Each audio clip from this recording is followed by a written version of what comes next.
오늘 하나님께서 우리에게 주시는 말씀은요, 출애굽기 17장 5절에서 16절까지의 말씀입니다. 출애굽기 17장 5절에서 16절의 말씀입니다. 저 한 절, 여러분 한 절, 마지막 16절은 함께 읽도록 하겠습니다. 주님께서 모세에게 말씀하셨다. 너는 이스라엘 장로들을 데리고 이 백성보다 앞서서 가거라. 그리고 나일강을 친 그 지팡이를 손에 들고 가거라. 이제 내가 저기 호렙산 바위 위에서 너의 앞에 서겠으니 너는 그 바위를 쳐라. 그러면 거기에서 이 백성이 마실 물이 터져 나올 것이다. 모세가 이스라엘 장로들이 보는 앞에서 하나님이 시키신 대로 하였다. 이스라엘 자손이 거기에서 주님께 대들었다고 해서 사람들은 그곳의 이름을 무리바라고도 하고, 또 거기에서 주님께서 우리 가운데 계시는가 안 계시는가 하면서 주님을 시험하였다고 해서 그곳의 이름을 마사라고도 한다. 그때 아말렉 사람들이 몰려와서 르비딤에 있는 이스라엘 사람을 공격하였다. 모세가 여호수아에게 말하였다. 장정들을 뽑아서 아말렉과 싸우러 나가시오. 내일 내가 하나님의 지팡이를 손에 들고 산 꼭대기에 서 있겠소. 여호수아는 모세가 그에게 말한 대로 아말렉과 싸우러 나가고 모세와 아론과 훌은 언덕 위로 올라갔다. 모세가 그의 팔을 들면 이스라엘이 더욱 우세하고 그가 팔을 내리면 아말렉이 더욱 우세하였다. 모세가 피곤하여 팔을 들고 있을 수 없게 되니 아론과 훌이 돌을 가져와서 모세를 앉게 하고 그들이 각각 그 양쪽에 서서 그의 팔을 붙들어 올렸다. 해가 질 때까지 그가 팔을 내리지 않았다. 이렇게 해서 여호수아는 아말렉과 그 백성을 칼로 무찔렀다. 그때 주님께서 모세에게 말씀하셨다. 너는 오늘의 승리를 책에 기록하여 사람들이 잊지 않도록 하고 여호수아에게는 내가 아말렉을 이 세상에서 완전히 없애서 아무도 아말렉을 기억하지 못하게 하겠다고 한 나의 결심을 일러 주어라. 모세는 거기에 제단을 쌓고 그곳 이름을 여호와 니시라 하고 주님의 깃발을 높이 들어라. 주님께서 대대로 아말렉과 싸우실 것이다 하고 외쳤다. 아멘. 아멘. 반갑습니다. 저는 청년부성기는 금교준 목사입니다. 오늘 우리가 함께 나눌 말씀의 제목은요, 기도, 믿음의 리트머스. 기도, 믿음의 리트머스라는 제목으로 우리 출애굽기 5번째 시간을 같이 이야기를 하려고 합니다. 제목을 보시면 아시겠지만 오늘 이야기는요, 기도에 대한 이야기입니다. 기도에 대한 이야기.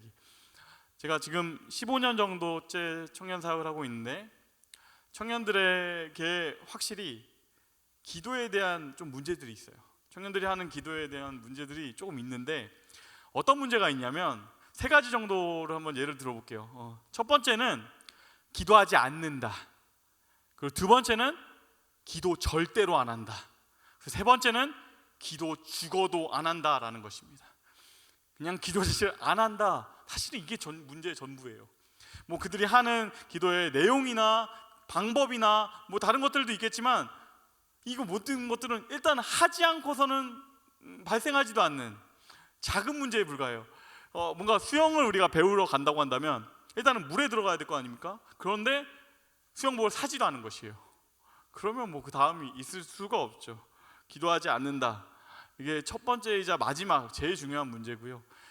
그리고 가끔씩 기도를 하는 청년들 한다고 억지로 막 이렇게 주장하는 애들이 있어요. 근데 그 친구들한테 기도 제목을 써서 내라고 하면 억지로 적어내는데 뭐 이런 식으로 적어낼 때가 있어요.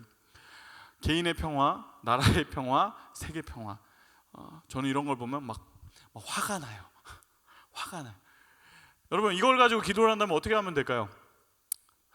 하나님 감사합니다부터 해야겠죠. 하나님 감사합니다. 하나님 저의 삶에 평화를 주십시오. 그리고 이 나라에 평화를 주십시오. 나아가 이 세계에 평화를 주십시오. 예수님 이름으로 기도합니다. 아멘. 너무 화가 나요. 뭐가 이게 문제냐면 이런 식이라면요, 오늘 주님 오셔야 되는 거예요. 30초 안에 지금 세계 평화가 와야 되잖아요. 그러니까 오늘 주님 오셔야 되는 거죠. 이거는 뭔가 기도를 하는 것 같지만 사실은 기도가 아니에요. 이것은 일종의 주문 같은 것이에요. 그냥 내가 알고 있던 어떤 뭐 좋은 개념들을 엮어가지고 뱉은 것일 뿐이에요. 진짜 기도가 능력이 있고 우리에게 의미가 있다는 것을 아는 친구들은 이런 식으로 기도하지 않습니다. 진짜 내 삶의 내밀한 문제들, 내 삶에 진짜로 있는 고통들, 관계의 문제, 돈 문제, 어디로 가야 될지 잘 모르겠는 어떤 방향성의 문제, 진짜 내밀하고 솔직한 나의 기도들. 제가 지금 기도한다면 어떻게 기도하겠습니까? 주님, 아시죠? 우리 하연이 소연이 4살 6살이에요. 주님, 저 4시간 잤어요. 그런데 지금 섰습니다. 주님, 저 좀 도와주셔야 되는 거 아시겠죠? 하면 눈물 펑펑. 그러니까 진실한 것들, 진짜 기도를 하지 않겠어요? 그런데 그렇게 하지 않는다는 것이에요. 그런 진짜 기도, 나한테 있는 진짜 고통에 대해서 얘기하지 않는다. 그냥 박연하고 보기 좋은 기도만 한다. 사실 기도하지 않는다는 거죠. 그리고 이렇게 기도하지 않는 사람들에게 더 큰 문제는 그 다음에 이어지는데요. 이 기도하지 않는 사람들이 고통을 마주했을 때, 뭔가 삶에 문제가 딱 생겼을 때의 패턴이란 게 있습니다. 그걸 한번 보여줄 건데요. 7절 말씀입니다. 우리 함께 읽겠습니다. 시작. 이스라엘 자손이 거기에서 주님께 대들었다고 해서 사람들은 그곳의 이름을 무리바라고도 하고, 또 거기에서 주님께서 우리 가운데 계시는가 안 계시는가 하면서 주님을 시험하였다고 해서 그곳의 이름을 마사라고도 한다. 네, 이 패턴입니다. 그들이 고통을 만났을 때 패턴이란 게 있어요. 이 패턴이에요. 기도하지 않는 사람들은 고통을 딱 마주하면 이렇게 말을 합니다. 물이 없는 걸 보니 하나님이 우리 안에 계시지 않는 거야.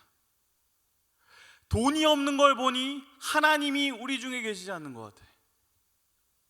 내가 결혼을 못한 걸 보니 하나님이 우리 가운데 계시지 않는 것 같아. 내게 짝이 없으니 그래. 내가 취직을 못했으니, 내가 시험에 떨어졌으니 하나님은 우리 안에 계시지 않는 거야. 이것이 기도하지 않는 사람들이 고통을 마주했을 때의 전형적인 패턴입니다. 여러분, 뜨끔하지 않으세요? 우리가 평안할 때는 기도 없이도 살만합니다. 그냥 저냥 살만해요. 그런데 고통을 만나고 문제를 만나면 우리의 그 믿음의 실체가 바로 드러납니다. 이런 마음이 올라오는 것이죠. 문제가 생기도록 두신 하나님은 안 계신 거야. 나에게 이렇게 고통이 상처가 생기도록 두시는 하나님은 안 계신 거야. 내게 고통이 임한 걸 보니 하나님은 날 사랑하지 않아. 나에게 이렇게 감당할 수 없는 문제가 찾아온 걸 보니 주님은 나에게 관심이 없어. 마치 고통을, 하나님의 사랑을 확인해보는 어떤 리트머스 시험지처럼 쓰는 것입니다. 여러분, 리트머스 시험지 뭔지 아시죠? 뭐 이런 거예요. 단성과 영미성을 구분하는 어떤 종이 같은 거 있잖아요. 우리가 가장 알고 있는 간단한 시험 용지. 하나님께서 계시다면 이 고통이 나한테 찾아올 리가 없지. 이 고통이 찾아온다면 하나님 날 사랑하지 않는 거야. 내게 물이 없다면 난 하나님 날 사랑하지 않는 거야. 이렇게 이 패턴 속에 바로 들어간다는 것입니다. 그리고 이 패턴이 이스라엘 백성에게 더욱 문제가 되는 이유는 이겁니다. 바로 이 패턴의 내면에 있는 더 깊은 존재예요. 그건 뭐냐면, 이건 전형적인 노예의 판단이에요. 그들은 이제 이미 자유를 얻었지만 여전히 노예의식 속에 있는 겁니다. 노예로 살면 이 생각을 하는 것이죠. 내게 물을 주지 않으니 주인은 날 사랑하지 않아. 내게 먹을 것이 없다면 주인은 날 사랑하지 않아. 그는 나에게 관심이 없어. 반대로요, 노예의식의 반대 지점이 뭐가 있을까요? 자녀의식. 자녀들은요 이런 식으로 생각하지 않아요. 내게 물이 없다, 내가 물이 없다, 내게 뭐 고통이 찾아왔다, 이것이 엄마 아빠의 사랑으로 바로 연결되지 않아요. 엄마 아빠가 나를 사랑한다는 것이 제대로 내면화되어 있고 사랑을 충분히 받은 아이들이라면요, 오히려 내게 물이 없을 때, 빵이 없을 때, 먹을 것이 없을 때 그때 오히려 아빠를 찾습니다. 아빠, 엄마, 나 물이 없어요. 아빠, 나 밥 먹고 싶어요. 나 배고파요. 하나님, 나 도와주세요. 이렇게 찾는 것이죠. 물이 없다는 것이 아빠가 나를 사랑하지 않는다라는 걸로 연결되지 않아요. 그런데 이스라엘 백성이 지금 그렇게 하고 있는 겁니다. 그런데 이게 한두 번이 아니에요. 지금 15장부터 우리가 쭉 반복해서 오고 있잖아요. 지금 이 패턴 계속 반복되고 있는 거 아시겠죠? 물이 없고 그럼 그들이 불평하고 하나님 안 계신가 봐라고 외칠 때 하나님이 물을 주시고, 그들이 먹을 것이 없고 하나님 안 계신가 봐라고 얘기할 때 하나님 먹을 거 주시고, 심지어 오늘의 이야기는요 1절부터 7절 전반부의 이야기는 똑같은 일이 반복이에요. 물이 없어요. 몇 장 전에 있었던 일에 똑같은 죄예요. 그런데도 여전히 하나님은 똑같이 계속해서 주세요. 하나님의 사람 모세를 통해서 나는 너희를 먹인다, 내가 너를 먹인다, 계속해서 준대요. 그런데 그들 안에 이게 계속 반복되는 것이죠. 이 430년 동안 뿌리 박혀 있는 노예의식이란 것은 쉽게 빠져나가지가 않습니다. 우리가 생각 안에서 계속해서 반복을 해도 반복해도 잘 바뀌지 않아요. 그러자 하나님께서 그 다음 단계를 일을 시작을 하십니다. 그 다음 단계는요 그들이 지금까지 해왔던 패턴 그 이상일 거예요. 그건 뭐냐면 바로 전쟁입니다. 8절부터 10절 말씀인데요, 우리 함께 읽겠습니다. 시작. 그때 아말렉 사람들이 몰려와서 르비딤에 있는 이스라엘 사람을 공격하였다. 모세가 여호수아에게 말하였다. 장정들을 뽑아서 아말렉과 싸우러 나가시오. 내일 내가 하나님의 지팡이를 손에 들고 산 꼭대기에 서 있겠소. 여호수아는 모세가 그에게 말한 대로 아말렉과 싸우러 나가고 모세와 아론과 훌은 언덕 위로 올라갔다. 아멘. 이건 뭐냐면 아말렉 전쟁에 대한 이야기입니다. 아말렉이란 족속이 그들을 지금 치러 온 거죠. 저번 시간에 말씀드렸지만 다들 제일 정확하게 기억하고 있는 건 이 표현인 것 같아요. 순살치킨. 지금 이 광야에 떨어져 있는 수십만 명의 노예들, 저번에 미리 알려드렸죠. 노예란 존재는 절대로 한 가지 절대로 그 훈련 받을 수 없는 게 있는데 그건 뭐냐면 군사훈련이에요. 왜냐하면 그 노예들이 그 주인 숫자보다 훨씬 많기 때문에 그들이 군사훈련을 받으면 이 내부의 적이 어쩌면 외부에서 쳐들어오는 적보다 더 무서운 존재니까. 그러니까 노예들한테는 절대로 뭘 시키지 않는다? 군사훈련은 절대 시키지 않는다. 그러니까 순살치킨 같고 아무 훈련도 안 됐고, 그런데 돈은 꽤 있는 수십만 명이 지금 막 이렇게 광야를 돌아다니고 있는 겁니다. 그러니까 이걸 보니까 막 바깥에 있던 양아치들이 막 못 참죠. 와우, 쟤 잠바 너무 예뻐 보이는데, 와우, 쟤 너무 막 셔틀 시키고 싶은데, 막 마음이 막 생기죠. 그러다 참다 좋은 소식까지 들려요. 며칠 동안 걔네 물을 못 마셨다고, 겨우 해결했다고, 걔네 지금 상태 안 좋겠는데, 오케이 가자, 지금이네 하고 가는 것이죠. 못 참고 갑니다. 그런데 진짜 재밌는 얘기는요 그 다음부터입니다. 11절에서 13절 말씀을 읽겠습니다. 모세가 그의 팔을 들면 이스라엘이 더욱 우세하고 그가 팔을 내리면 아말렉이 더욱 우세하였다. 모세가 피곤하여 팔을 들고 있을 수 없게 되니 아론과 훌이 돌을 가져와서 모세를 앉게 하고 그들이 각각 그 양쪽에 서서 그의 팔을 붙들어 올렸다. 해가 질 때까지 그가 팔을 내리지 않았다. 이렇게 해서 여호수아는 아말렉과 그 백성을 칼로 무찔렀다. 아멘, 아멘. 너무너무 신기한 전쟁이 시작됩니다. 너무너무 신기한 전쟁이에요. 기본 구도는 이렇습니다. 여호수아는요 언덕 아래에 있고, 그리고 모세는 언덕 위에 있습니다. 여호수아는 언덕 아래에서 실제로 전쟁을 수행하고 있고요, 그리고 모세는 산 위에서 기도합니다. 여러분, 이런 상황이면 전쟁의 승패가 누구한테 달려 있을까요? 너무 당연하죠. 여호수아한테 달려 있는 거 아닙니까? 그런데 성경은 조금 다른 이야기들을 하고 있습니다.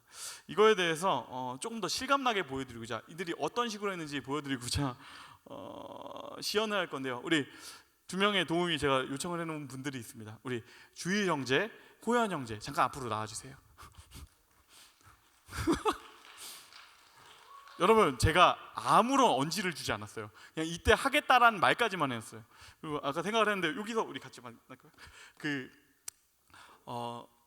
보니까 제가 설명을 하면서 해야 되니까 제가 모세 역할을 하면 안 될 것 같고 주일 형제를 모세 역할을 시킬게요.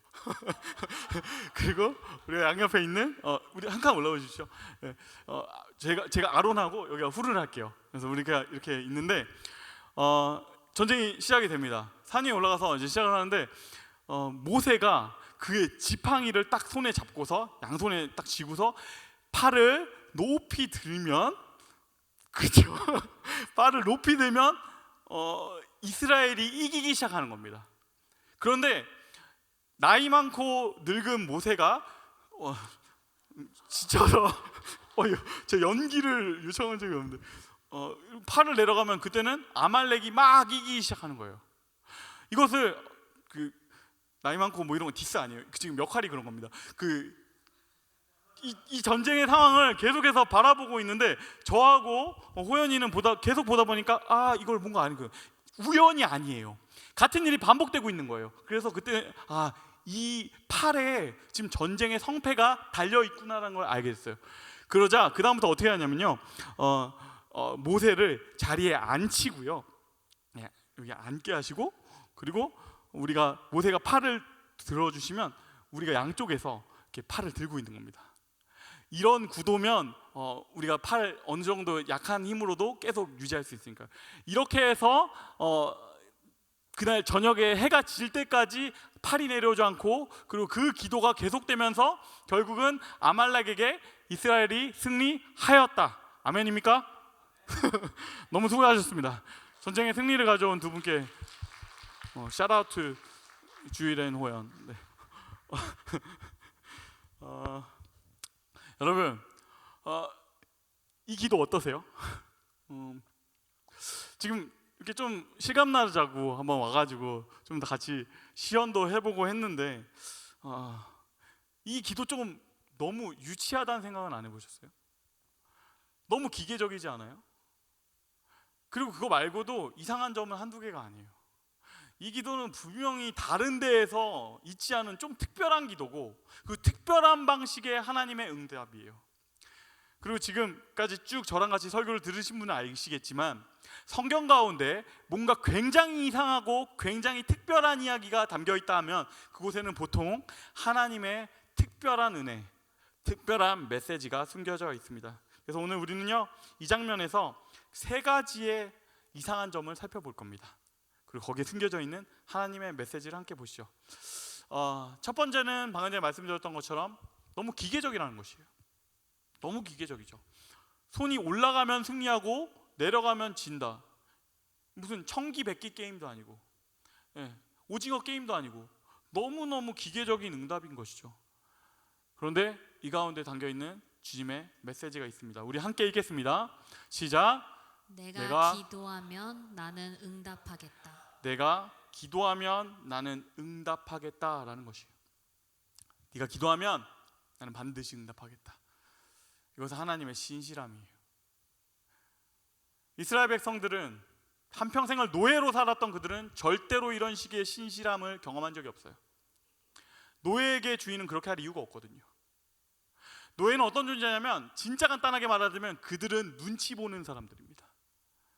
주인이 어떤 기분인지, 주인의 마음이 어떤지, 주인이 어떤 기분으로 있는지 계속해서 눈치를 봐야 돼요. 주인이 기분이 좋은 날은 나에게 물도 주고 맛있는 것도 주고 좋은 것들을 제공해 줄 때도 있지만, 똑같이 행동했는데도 어떤 날은 주인의 기분이 정말 최악인 게 느껴질 땐, 그때는요 정말 그들은 눈치를 열심히 봅니다. 왜냐하면 이유도 없이 똑같이 행동했음에도 불구하고 그날은 주인의 채찍이 떨어질 수도 있는 날이니까, 나를 어떻게 함부로 막 해버릴 수도 있는 날이니까, 나의 생사여탈권이 그에게 달려있으니까 그는 계속 눈치를 보는 겁니다. 그리고 꽤 괜찮은 주인을 만났다 하더라도 상황도 눈치 봐야 돼요. 우리 가정이 진짜로 어려워지고 우리 가게 형편이 점점 힘들어진다, 그러면 밥을 줄여야 한다, 그러면 그 가정에서 가장 먼저 밥을 적게 먹게 되는 사람은 누구일까요? 자녀일까요? 아니면 주인일까요? 노예죠. 그러니까 상황에 대해서 눈치도 계속 한평생을 보며 사는 겁니다. 그런 이스라엘에게 하나님이 보여주시는 것입니다. 나의 응답은 기분과 상관없다. 나의 응답은 기분과 상관없다. 나는 신실하게 응답하겠다. 바로 직전에요, 무리바 물 사건이 있습니다. 하나님 앞에 이거는 스트라이크하는 거죠. 하나님, 당신이 하나님 맞습니까 아닙니까? 그의 존재를 놓고서 그냥 대충 하는 정도가 아니에요. 이거는 일종의 폭동이에요. 모세가 뭐라고 말하냐면 그들이 날 돌로 쳐서 죽이려고 합니다, 이런 상황이란 말이에요. 이건 일종의 배신이죠. 그 사건이 바로 직전에 있었어요. 그런데 하나님 입장에서 그 기분 좋지 않고 아무것도 제공해 주고 싶지 않은 그들에게도 하나님이 모세의 팔을 통해서 이렇게 말씀하십니다. 나는 조건이 아니다. 나는 상수다. 사람들은 그럴지 모르겠다. 주인들은 그럴지 모르겠다. 그가 기분이 나쁘면 어떤 때는 주고 어떤 때는 주지 않고 할 수 있겠지만 나는 조건이 아니다. 나는 상수다. 왜냐하면 너는 내 자녀니까. 기분 나쁘다고 자녀가 노예되는 거 아니다. 기분이 좋아도 자녀다. 기분이 나빠도 자녀다. 좋을 때도 나쁠 때도 너는 자녀다. 그러니 네가 기도하면 나는 응답하겠다. 반드시 응답하겠다. 이 기계적인 하나님의 응답 속에 있는 첫 번째 메시지는 이것입니다. 여러분, 주님의 이 신실함을 경험하시려면 우리가 뭐 해야 될까요? 기도해야 됩니다. 거룩한 손을 들고 기도하고, 그리고 하나님의 신실한 응답을 경험하시는 저와 여러분이 되시기를 주님의 이름으로 축복합니다. 두 번째입니다. 그건 뭐냐면 왜 모세일까라는 것이에요. 왜 모세일까? 왜 모세의 기도를 통해서 일하실까? 이 질문이에요. 사실은요, 효율적이지 않거든요. 우리가 앞서서 알고 있습니다. 그분은요, 불기둥을 세우시고 구름 기둥을 세우는 주님이세요. 얼마든지 더 멋지고 더 화려하고 더 분명한 방법을 사용할 수 있는 분이세요. 아니요, 그 방법 없이도 그냥 아말렉 정도는 충분히 쳐서 없앨 수 있는 분이세요. 그런데 모세의 손을 통해서 굳이 일하시는 하나님, 왜 그는 그렇게 하실 것인가? 여기에 대한 답은 다음 문장에 있습니다. 우리 함께 큰 목소리로 읽겠습니다. 시작. 나는 너를 통해 일하겠다. 나는 너를 통해 일하겠다. 이건 상징적인 메시지입니다. 나는 너를 통해서 일하겠다. 나는 이스라엘을 통해 일하겠다. 모세도 특별한 존재 같지만 결국은 이스라엘 민족입니다. 노예였던 이스라엘 자손 중 그 한 사람입니다. 그런데 하나님은 이스라엘을 통해서 일하겠다. 나는 너를 써야만 되겠다라고 선언하시는 것입니다. 다른 대단한 누구가 아니라 나는 너를 고쳐서 쓰겠다. 반드시 너여야만 되겠다. 네가 약하고 팔이 힘들고 지쳐서 내려온다면 난 너의 옆에 아론과 훌을 붙여줄 것이다. 난 너의 팔을 통해서 일해야만 되겠다. 이것이었죠. 이집트에선 그렇지 않았습니다. 그들은 가축이었으니까요. 약해지면, 병들면 버려지는 것이에요. 그의 몸값이란 게 있잖아요. 그 몸값을 넘어서는 수준으로 치료비가 들게 된다? 왜 치료를 하겠어요? 그때는 버리는 것입니다. 늙어지면 버려지고, 쓸모없고, 못났고, 돈 없고, 그럼 버리는 것이 맞아요. 그들이 한평생 있었던 그 질서는 이것이에요. 굳이 기다려줄 필요도 없어요. 왜 그를 기다려줘요? 대체할 사람 많은데. 그런데 하나님은 전혀 다른 기준을 가지고 말씀하십니다. 하나님이 그들을 어떤 기준에서 바라보고 계신가? 신명기 7장 7절 8절 말씀인데요, 우리 함께 읽겠습니다. 시작. 주님께서 당신들을 사랑하시고 택하신 것은 당신들이 다른 민족들보다 수가 더 많아서가 아닙니다. 오히려 당신들은 모든 민족 가운데서 수가 가장 적은 민족입니다. 그런데도 주님께서는 당신들을 사랑하시기 때문에 당신들 조상에게 맹세하신 그 약속을 지키시려고 강한 손으로 당신들을 이집트 왕 바로의 손에서 건져내시고 그 종살이하던 집에서 이끌어내어 주신 것입니다. 아멘, 아멘. 저 하이라이트 된 표시 가운데 답이 있어요. 난 너를 사랑하니까. 난 너를 사랑하니까. 하나님께서는 83을 노인 모세의 팔을 통해서 말씀하십니다. 이스라엘하고 우리한테 동시에 말씀하시는 것이죠. 나는 절대로 너여야만 하겠다. 너의 성태, 너의 조건하고 상관없다. 나는 너여야만 하겠다. 나는 꼭 너를 사용해야만 하겠다. 제가 최근에 알게 된 한 사진 작가가 있습니다. 카트야 캠니츠라는 독일의 사진 작가인데요. 그가 아이들의 애착 인형을 가지고 투머치 러브라는 프로젝트를 진행했는데 사진을 한번 보시죠. 왼쪽이 새 인형이고 그 오른쪽이 아이들이 애착 인형으로 몇 개월을 이렇게 사용한 뒤에 인형의 모습입니다. 다음 페이지 보여주시겠어요? 예. 처음에는 풍성하고 이렇게 단단했던 모습이 좀 더 쓰다 보면 애착 인형은 계속 이렇게 낡아지고 찢어지고, 그나마 이건 좀 상태 좋은 것들로 뽑아온 거예요. 다음 페이지 보여주세요. 예. 처음에는 예뻤던 양도 오른쪽은 좀 양인가 이 베개인가 싶게 바뀌어 있고, 그리고 마지막 보여주시겠어요? 오른쪽은 행주인가 인형인가. 세상의 기준은 명백합니다. 여러분, 더 좋은 인형은 어느 쪽 인형입니까? 왼쪽 인형이에요. 그런데 이 사진을 보는 우리는 압니다. 오른쪽에 누더기가 된 그 인형이 더 소중한 인형이에요. 훨씬 소중한 인형이에요.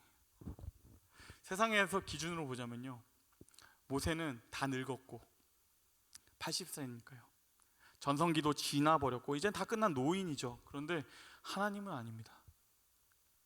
세상은 그를 통해서 이제 그는 늙었다라고 말할 때, 아니, 그는 깊어졌다라고 말하세요. 세상은 그가 이제 쓸모없다고 말할 때, 아니, 그는 나에게 너무너무 소중해졌다. 이전보다 더 소중해졌다. 그러니 나는 너여야만 하겠다. 나는 이스라엘이어야만 하겠고, 난 너여야만 하겠다. 나는 너를 사용해야만 하겠다. 이 말씀이 오늘 나를 향한 말씀이 되시기를 주님의 이름으로 축복합니다. 마지막 질문입니다. 마지막 질문은 이겁니다. 왜 모세를 산 위로 보내셨을까? 이 질문입니다. 그냥 그렇군 하고 생각할 수도 있는데요, 이거 현실적으로 한번 생각해 보아야 될 부분이 있습니다. 구도란 게 있어요. 아까 처음부터 제가 말씀드렸죠. 노예에게 절대 시키지 않는 게 뭐가 있다고요? 군사훈련. 군사훈련은 절대 시키지 않는다. 모세를 이 상황 가운데서 산에 올리는 것은요, 가장 바보 같은 선택이에요. 여러분, 이 수십만 명 중에 제대로 된 군사훈련을 받은 사람이 딱 한 사람 있는데 그게 모세입니다. 그는 그냥 보통의 군사훈련을 받은 것이 아니라요, 왕자로 크면서 어떻게 하면 수만 명, 수천 명 단위의 꽤 큰 군대를 지휘할 수 있는가. 이 군사훈련이란 것은 뭐 그냥 하루 이틀, 1-2주일 만에 속성으로 되는 거 절대 아니에요.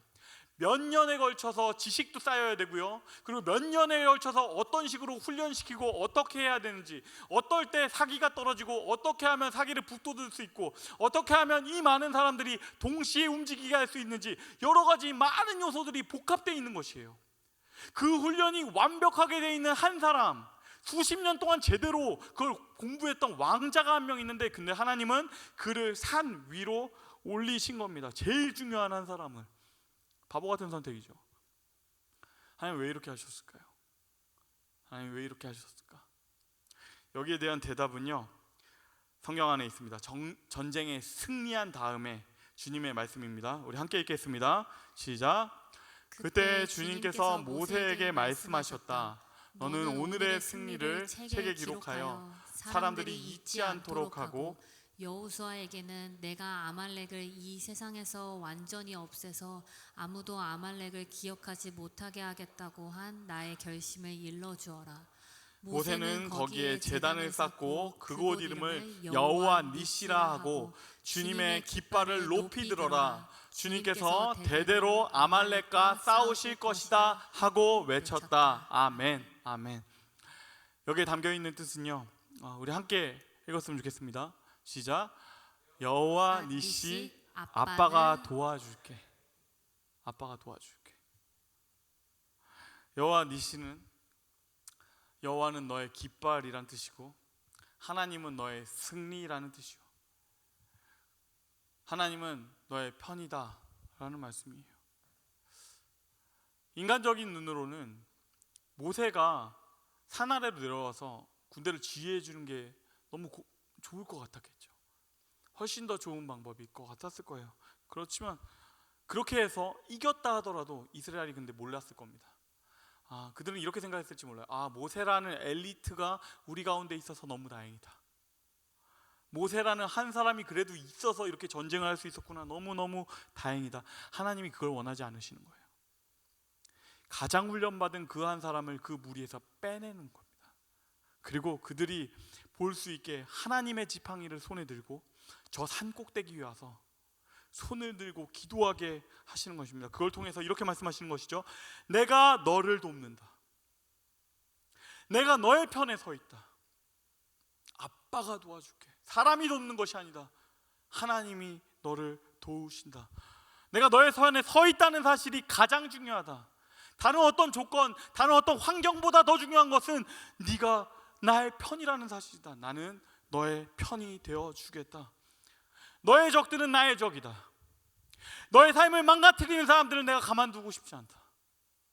나는 너의 아빠다. 아빠는 어디 가지 않아. 나는 네 편이다.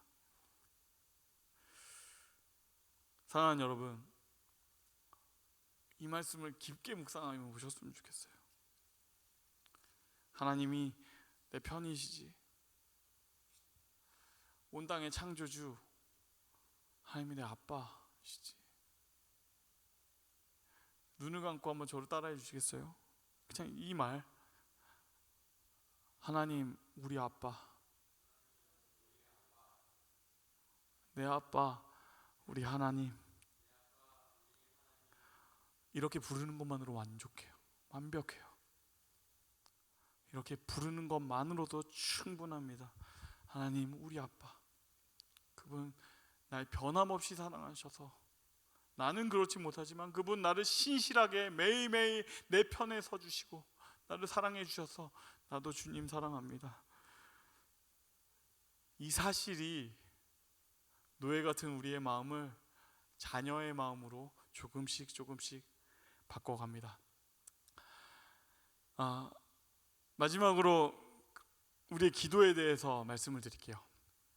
지금 우리가 모세의 기도를 보면서 보게 됐던 세 가지 사실을 통해서 거꾸로 우리의 기도는 어떻게 되어야 될 것인가, 우리의 기도는 어떤 모습이 되어야 할까, 여기에 대한 세 가지가 있습니다. 첫 번째, 그렇다면 우리의 기도는 함께 읽겠습니다. 시작. 기도는 기분이 아니다. 기분 좋으면 하고 기분 나쁘면 안 하는 거 아닙니다. 모세가 그랬듯이 기분 나빠도 하는 것입니다. 그가 지금 방금 전에 돌 맞을 뻔했잖아요. 그럼에도 그는 기도해요. 여러분, 우리가 다 잘 알고 있는 표현 중에 기도는 영혼의 호흡이라는 표현이 있습니다. 이래서예요. 여러분, 기분 나쁘다고 오늘은 숨 쉬지 않기로 한 사람 아무도 없습니다. 기분 나빠도 쉬는 것이고 기분 좋아도 쉬는 것이고 숨은 늘 쉬는 것이에요. 하나님 앞에서 나의 상태와 나의 조건과 나의 기분과 상관없이 기도할 때 여러분의 기도는 영혼의 호흡이 됩니다. 그러니 우리는 기분과 상관없이 기도한다. 우리는 늘 기도한다. 이것이 첫 번째고요. 그 두 번째, 함께 읽겠습니다. 기도는 내가 해야 한다. 기도는 내가 해야 된다. 손을 들고 있으면 이긴다는 게 얼마나 이상하고 유치합니까? 그런데 하나님께서 굳이 그렇지 이렇게 하시는 것이에요. 네가 기도해야 된다라는 것이죠. 가끔 청년들이 날 찾아와가지고 기도할 때가 있어요. 기도를 요청할 때가 있어요. 마치 목사님, 제 이런 문제 있는 거 아시죠? 저를 위해서 기도해 주세요. 그러고 나서 저도 당연히 기도하죠. 근데 그걸로 자기의 기도를 끝내는 친구들 꽤 많다는 거 저 알고 있습니다. 여러분 아셔야 돼요. 목사는 대리운전 기사 아니에요.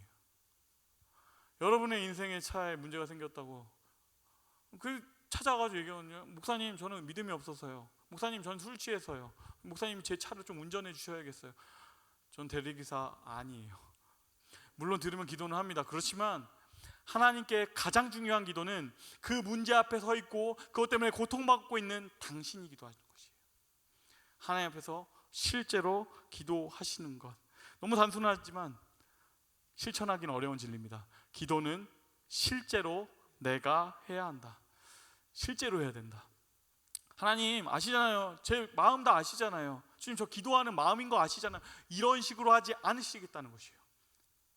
마음이 있다고 해서 팔이 좀 힘들어가지고 팔만 못 올렸을 뿐이 아니, 네가 기도해야 돼. 그리고 그렇게 기도할 때 실제로 은혜가 시작됩니다. 이걸 경험하셨으면 좋겠습니다. 내가 해야 된다. 말씀 맺겠습니다. 우리 마지막 한 가지 우리 함께 읽어볼까요? 시작. 기도는 그 자체가 목적이다. 기도는 그 자체가 목적이다.